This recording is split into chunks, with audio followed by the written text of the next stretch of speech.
Hola amigos, bienvenidos a su programa de Reavivados por su Palabra. Hoy estaremos estudiando el libro de Deuteronomio, capítulo 21. Como siempre, vamos a orar.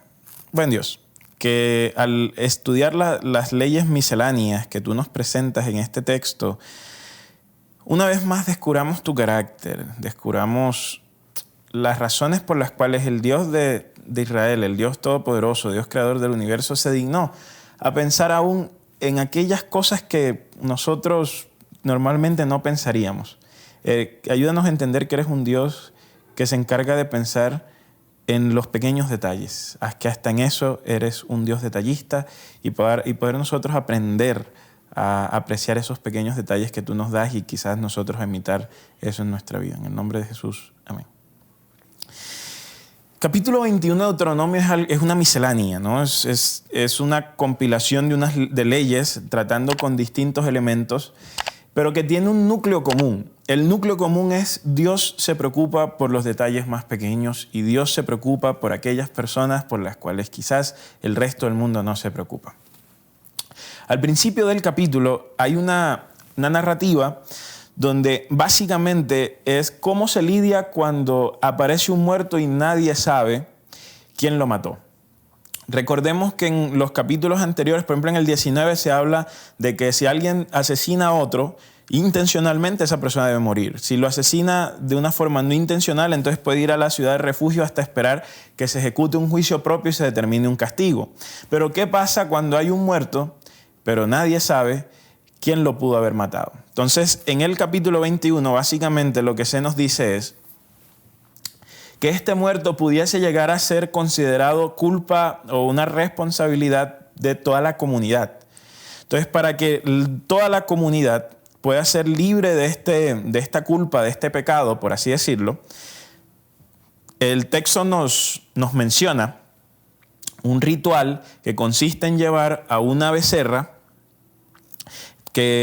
sobre la cual nunca se haya puesto yugo, se le iba a llevar a un sitio donde nunca se hubiese arado y sobre una fuente de aguas continuas se le iba a romper el cuello. Miren, esto aquí es interesante porque se rompe el cuello y no hay elaboración o más bien no hay manipulación de sangre, como es normal y habitual en los rituales que examinamos en el libro de Levítico. Dice el texto que los sacerdotes levitas, ellos van a tomar, en este caso, el liderazgo del ritual y luego todos los ancianos del pueblo más cercanos al muerto, ellos se van a lavar las manos sobre la becerra y van a decir, no derramaron nuestras manos esta sangre, ni vieron nuestros ojos lo ocurrido.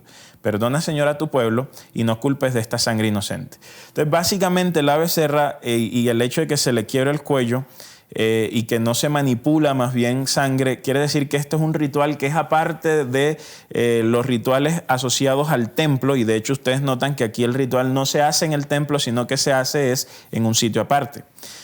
Además de eso, el ritual lo único que busca es asumir, o más bien es la forma en que la comunidad en su totalidad, representada en los ancianos del pueblo, tiene para decir, nosotros no tenemos culpa en esto que ha ocurrido.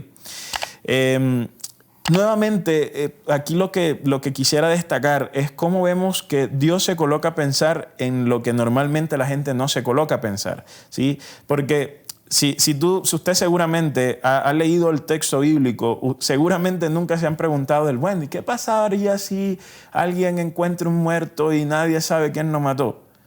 Y Dios piensa en ese tipo de cosas y las deja consignadas aquí en el libro de Deuteronomio. De hecho, la siguiente parte del libro nos habla de el matrimonio con prisioneras de guerra. Normalmente cuando una nación conquistaba a otra, las mujeres eran tomadas como esclavas, ¿sí? Y como eran esclavas, ellas no estaban en la condición de libre. Entonces las personas que tenían o que las capturaban como esclavas, las tenían para que ayudaran en la casa o para que ayudaran con labores que nadie más quería hacer. Pero también usualmente el conquistador tenía relaciones sexuales con la esclava. Y estas relaciones sexuales no eran consideradas adulterio normalmente porque la esclava no era considerada una persona sino una cosa.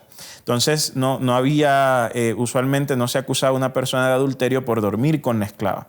Pero era natural que una vez el pueblo de Israel empezara a conquistar los pueblos cananeos, iba a ser natural que él, a pesar de que Dios ya había dado instrucciones explícitas de que no debían mezclarse con los pueblos, una persona que llegaba al otro pueblo conquistaba, mataba al marido, mataba a todos los varones y entonces quedaba la mujer allí y obviamente iban a haber mujeres muy hermosas.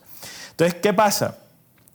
Dios llega y les dice al pueblo de Israel que cuando esto ocurra no van a tratar a esa mujer que ha quedado y desprovista de toda protección porque los varones alrededor de ella ahora están muertos debido a la guerra. Y en las sociedades antiguas, ustedes recordarán, no estamos hablando hoy donde una mujer podía salir adelante ella sola. En las sociedades antiguas, una mujer que no tenía esposo, papá o un hijo quedaba básicamente desamparada. Por eso era tan importante y es por eso que ustedes en la narrativa bíblica ven que siempre hay un énfasis en que la mujer tenga un hijo, porque es que esa representación de un varón era la seguridad de su familia. Entonces, Dios llega y les dice, no las van a ese tipo de mujeres que ustedes van a conquistar, no las van a tratar como esclavas, sino que si ustedes las ven hermosas y ustedes quieren tenerlas, bueno, ustedes lo van a hacer, pero lo van a hacer como si ella fuera una esposa, entonces van a ser marido y mujer. Y obviamente ustedes van a darle un tiempo a ellas para que hagan luto por su padre, ¿sí? Y por su madre, y van a guardar luto por un mes. Ustedes leen este texto y ustedes dirán, pero ¿por qué Dios no prohíbe directamente que el pueblo de Israel sencillamente no tome a este tipo de mujeres y ya? Aquí este tipo de leyes son leyes donde Dios hace concesiones y no representan el ideal de lo que Él quisiera. Entonces, básicamente, hay un libro que en algún momento leí que se llama Cuando hacer el bien no es posible.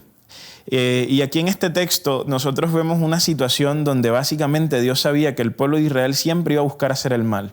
Entonces lo que Dios hace es regular el mal menor y le dice al pueblo de Israel que si bien Él sabe que en algún momento van a tomar mujeres como botín de guerra, al menos no las traten como esclavas, trátenlas como un ser humano, que no las cosificaran, que de hecho les dieran tiempo para hacer el duelo y entonces solo luego podrían llegar a casarse con ellos. Aquí yo considero que nuevamente es Dios protegiendo a este tipo de mujeres aún cuando no es la situación ideal. En medio de esa situación ideal, Él trata de hacer lo mejor que se pueda, ¿no? Lo mismo pasa en el caso siguiente del hijo primogénito, donde ¿qué pasa si un hombre tiene dos esposas y hay una que ama y otra no, y el primogénito es de la mujer que no ama? Porque entonces él se vería inclinado a favorecer a los hijos de la mujer que sí ama. Pero en el mundo antiguo, como acabo de decir, el sustento de la mujer depende del varón. Entonces, el hecho del primogénito, ustedes saben que el primogénito recibía doble herencia y entonces, a pesar, y lo que Dios dice es, mira, aun si tu primogénito es de la mujer que tú no amas, tienes que darle la herencia a ese porque él es tu primogénito y a él le darás las posesiones y él es el que tiene el derecho. Entonces miren cómo Dios protege al primogénito aún de la mujer no amada, las mujeres como botín de guerra o aún la reputación de un pueblo por un muerto. Entonces el Dios que nos muestra el capítulo 21 de Deuteronomio es un Dios que piensa aún en los detalles más pequeños y en las personas en las que nadie piensa. A veces nosotros perdemos de vista esta imagen de Dios, el Dios de los detalles. Y quizás en nuestra vida, como hablamos de eso, de detalles, a veces son cosas tan pequeñas y son tan pequeñas que a veces parecen insignificantes, pero cuando quizás le damos una mirada a nuestra vida, vamos a descubrir que hay cosas pequeñas con las cuales Dios nos ha consentido y hemos perdido de vista eso, porque sencillamente como fue algo pequeño lo tratamos como si no tuviera valor e importancia. Por eso hoy te quiero invitar a pensar en cuáles detalles han estado en tu vida que son un regalo de Dios. Cómo Dios te ha consentido a ti, cómo Él te ha mostrado que Él es un papá detallista contigo. Porque ese tipo de apreciación por los detalles te va a llevar a ver a Dios en una nueva luz, te va a llevar a tener un nuevo concepto de Dios, sobre todo también te va a ayudar a mirar a tu alrededor y quizás darte cuenta que hay muchas cosas que tomamos por sentado que son detalles de nuestro Dios. Pero también es una motivación a que tú y yo nos convirtamos en personas más detallistas y que imitemos a Dios, porque al fin y al cabo la vida se trata de imitar a Dios. Imitar a Dios también incluye imitarlo aún en los detalles. Que puedas apreciar y valorar a este Dios que nos muestra el libro de Deuteronomio, ese Dios detallista que se preocupa por lo que casi nadie se preocupa. Que Dios te bendiga.